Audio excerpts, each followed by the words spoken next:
گپ از شنیدن همین خبری شوم راستی گپ حالی هم به خود نامدم و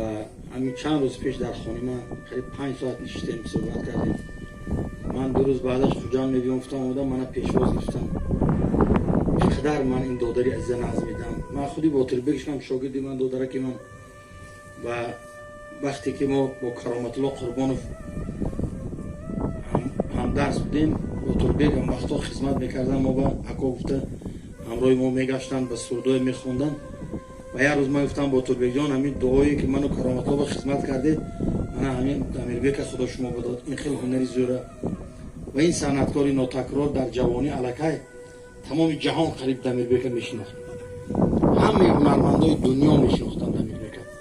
امیربک در حقیقت شخصی خاکسار، جوانمرد عزیز، اصیل،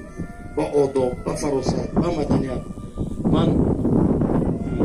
وقتی که همون سرودی نیامدی بابا ایشانی تورال آهنگ بستم دعوت کردم وقتی یک جای خواندیم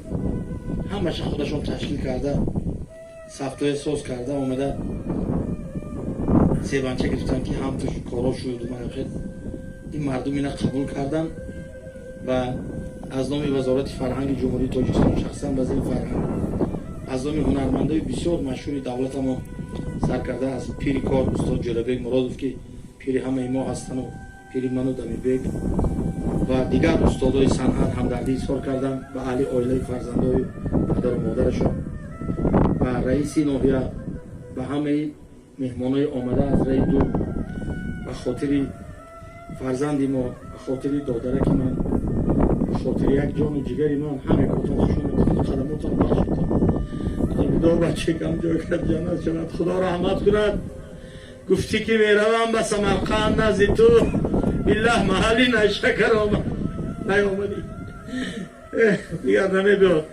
افسوسی بچه جونی ما 100 دقیقه فرزندی ما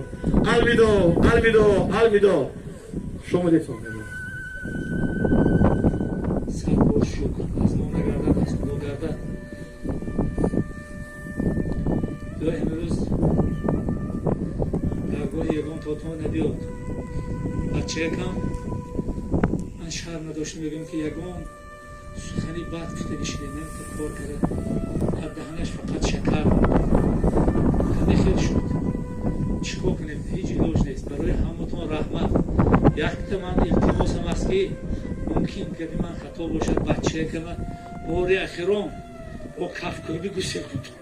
رحمتی کلام همتون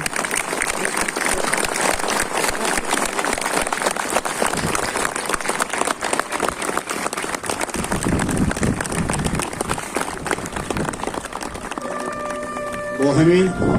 جمع آمدی ماتمی را جمع بس نموده به والدان، فرزندان، پیوندان مرحوم صبر جمیل خواسته باز یک بار دیگر مهمانان را خوش آمدید میگوییم. دمیر جان بعد از وفات تربت ما در زمین مجوی در سینه های مردم عارف بود مزار ما. الوداع دمیر جانی عزیز.